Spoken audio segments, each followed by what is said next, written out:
শুভ সন্ধ্যা সবাইকে। আমরা আজ এসেছি ঢাকি নদীর ধারে দক্ষিণ 24 পরগনার এক শান্ত গ্রামে। আজও দাঁড়িয়ে আছে জটার দেউল। বহু বছর কেটে গেলেও এই জায়গা পুরোপুরি হারিয়ে যায়নি। ভাঙা দেওয়াল, শক্ত মাটির উপর দাঁড়িয়ে থাকা পুরানো ইট, সব মিলিয়ে এখনও বোঝা যায় এখানে একসময় বড় কিছু ছিল। ইতিহাসবিদদের মতে এই মন্দির প্রায় 850 থেকে 900 বছর পুরানো। তখন পাল যুগ শেষের পথে আর সেন যুগের শুরু হচ্ছে। সেই সময় এই অঞ্চলে শিবের ভক্তি খুব চলছিল। জটার দেউল ছিল শিবের মন্দির। দেউল মানে উঁচু মন্দির, আর নামের সঙ্গে জড়িয়ে আছে শিবের জটা মানে তার তপস্যার চিহ্ন। আজ মন্দিরটি পুরোপুরি নেই, কিন্তু তার অস্তিত্ব এখনও স্পষ্ট। যেখানে মাটির উপর একদিন উঁচু দেউল দাঁড়িয়েছিল, সেই দেউল এখনও আছে, কিন্তু আর অতটা উঁচু নেই। সেই ভিত্তি আজও দেখা যায়। ছড়িয়ে থাকা ইট, ভাঙা দেওয়াল দেখে সহজেই বোঝা যায় এটা কোনো ছোট মন্দির ছিল না।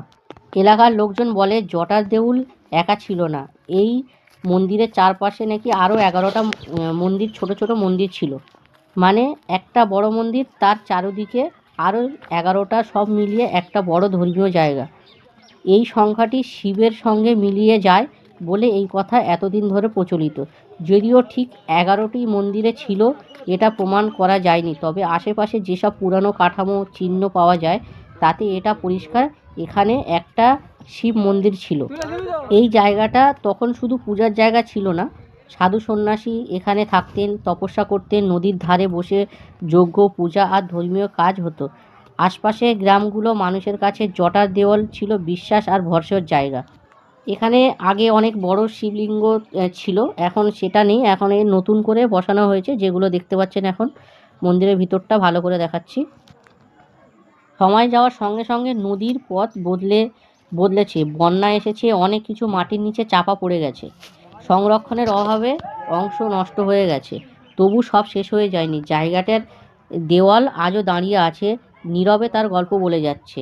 জটার দেওয়াল আমাদের মনে করিয়ে দেয় আমাদের চারপাশে এমন অনেক জায়গা আছে যেগুলোর ভেতরে লুকিয়ে আছে বহু বছরের ইতিহাস। আমরা যদি একটু থেমে দেখি, একটু বুঝতে চাই, তাহলে ভাঙা ইটের মাঝেও আমরা অতীতের ছাপ খুঁজে পাবো। আর এই ধরনের ভিডিও দেখতে যদি চাও, তাহলে আমার চ্যানেলটি সাবস্ক্রাইব করে দেবে, আর ভিডিওটি ভালো লাগলে একটা লাইক করে দেবে।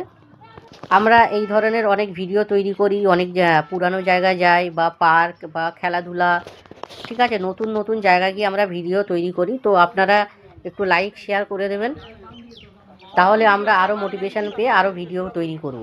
নমস্কার, শুভ সন্ধ্যা।